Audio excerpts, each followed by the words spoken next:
Whether it's your favorite song, calming sounds, or a funny recording, setting a custom alarm can improve your mood, motivation, and focus, starting your day on a positive and energized note.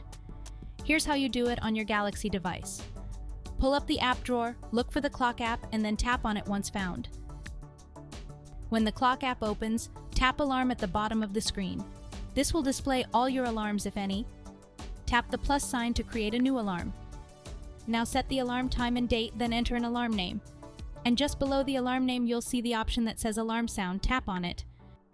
You can then choose an alarm sound from the ringtones that are available on your device. Or you can use Bixby Alarm, which reads out the current time and weather forecasts. You can also use your favorite track to wake you up in the morning by selecting Spotify.